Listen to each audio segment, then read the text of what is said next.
Hey, what's up, guys? So today we're going to look at redirecting energy going in at you in three different directions, right? So it'll be something comes in towards you. Let's see, somebody's trying to tackle you here.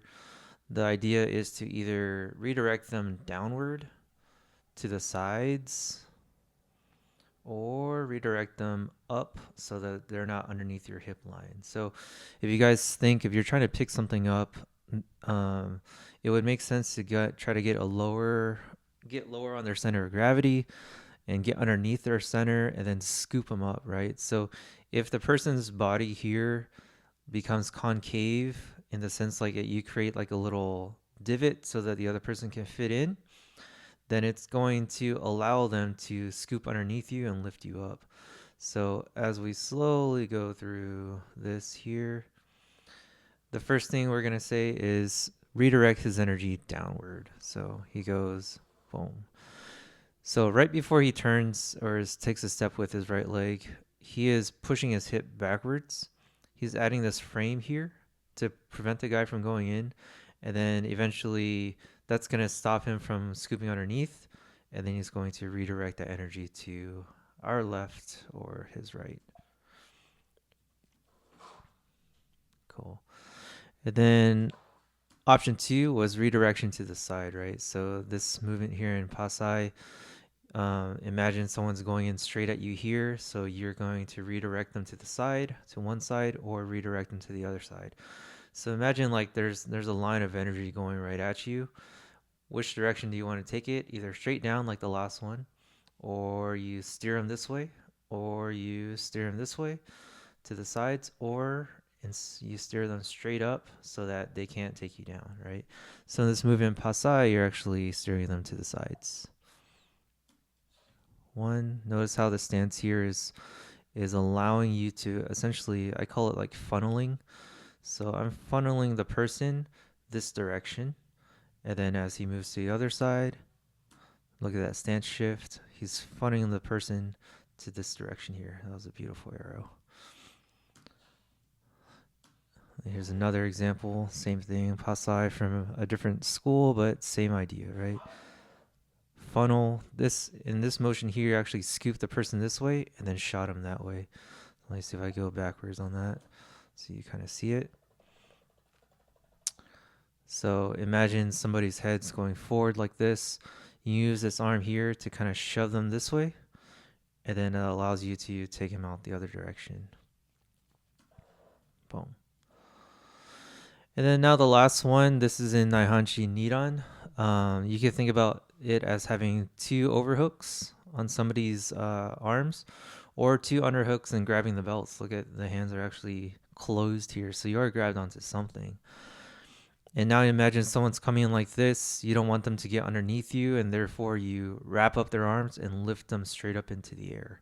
You see this a lot in sumo, and I have some examples of that as well. So here, boom. Nice. So both elbows are flared out as if you're grabbed somebody's arm here and lifting them straight up to the air. And the cross step here, usually if you're cross stepping, you're tripping something out. So it makes sense. You're rotating the torso. This foot's moving to the side. And then the next movement after that is actually like a throw, right? Right to there. So you're essentially redirecting that forward energy that was going at you. You're redirecting it up. But then you cross step and then you take the person off to the side. Having a lot of fun with these arrows right now. All right, so here we got some actual sparring footage. There's me always smiling. And I think this is a redirection down into a redirection to the side. So we're here, perfect. Just like the first example in Rohai, person is going in. I have the opportunity to either, depending on how low the person is and what energy he's giving me, I need to address the situation first and immediately redirect him down, or else he's going to scoop underneath me and lift me up. Once that happens, I can either take him to the side or I can lift him back up and reset the exchange. Perfect example of Rohai here. Look, the arm framing against his upper shoulders, exactly like the kata shows. So from here, I could either get this underhook and rotate him to my left and take him down, or I could just stuff him, keep my hips down low, and then see what happens from there. And I believe I stuff him here. Perfect. Redirection downward. Nice. I got his hands off my legs, so I'm not in a threat anymore. So it kind of makes the fight in my field, my court. So I think I'm gonna take him to the side now. Boom. So I had a grip on his back. This foot here starts trying to trip out this foot, so I can rotate his entire body this direction. Boom. And if you guys know Naihanchi, this looks exactly like Naihanchi, that wave kick type of thing. Boom. All right, example number 2. Here I am pushing straight in, pinning Aaron to the fence here. And if he just stays there, I'm just going to continue pinning him, right? Which allows me to occupy his upper body so I can start grabbing onto his ankles, pick these off, or get this leg and kick it out, right? So it would make sense, since there's an overhook here already, to start redirecting me to the sides, just like the Pasai katas. And he should do that. Bam. Notice exactly the same stance that we saw in the Pasai katas a couple minutes ago. And also the same arm motion, right? He's digging into this armpit here, right, flaring his elbow out so that it turns my torso, or redirects that energy to the side.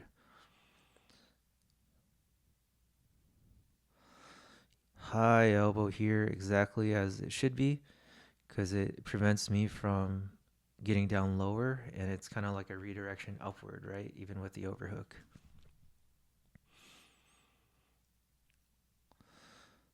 Nice. He was able to peek out the side, turn and face. All right, another example here. This is another redirection to the side, but it's coming from the ground. You're going to notice I'm going to circle around to the back here, and the individual here is going to start driving into me. And since I'm so low, it makes sense either to sprawl my legs back or redirect him immediately. And that's what's going to happen. I circle, circle. He has his arm around my hip here behind on the other side of the camera. So he's able to grab onto me and drive in here. Here's that drive. Now he reassisted with this hand here. So now he can grab both legs. My leg right here is driven back away from him.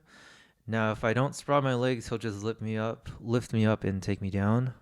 And what happens instead is I use this arm overhook to redirect him to the side. Boom. Hard shoulder redirection to the side here. That dropped that hand to the mat. That prevented him from grabbing onto my leg and driving forward. It allowed me to take him this way so I could start circling around to this side here. And look, another redirection downward as I sprawl on top of his head to give me space and time to move my legs out of the way. And I was able to take his back from there. All right, last example, I believe. This is the redirection upward. You see it tons of times in sumo. Just like Naihanchi Niran, look at the posture here. Elbows either over the top or elbows underneath, but both are trying to grab here. You guys can see that, just like the kata shows. And both, your goal is to try to get your opponent high under the ball of his feet, so that you can manipulate him a little easier, right? Notice how sumo stances are super wide, very low to the ground, because that gives you more stability. So the goal is to get them standing up tall so that you can manipulate them and take them down. Look at them trying to scoop each other upward. Scoop, scoop, scoop. Even to the point where you could steer them like the Naihanchi katas. Picture perfect example of Naihanchi katas here. And then look at this. Elbows flared out just like Naihanchi Niran as he lifts up. Notice how he's standing up because he's trying his best to get underneath his opponent's center. And in doing so, he is able to take him out of the ring. Scoop again. Naihanchi. And scoop again. And this motion here, if you guys try to pick up anything heavy, like a heavy bag of potatoes, bag of rice or something, you essentially shuck the bag up, right? It's very rare that you're gonna just like in one big scoop take the bag up, but you're essentially just scooping. Eventually you'll get underneath the bag, and that's where you can capitalize on that and take the person out.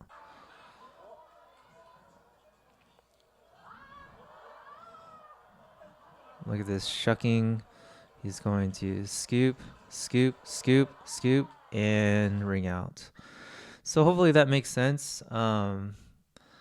So again, just to summarize, 3 ways to conceptualize specific movements in kata and turn them into overarching principles. And if you enjoyed this type of thing, if you like what you saw, go to karatebreakdown.com. I have tons of these videos. I'm making more every day, and this one's just going to get posted right now.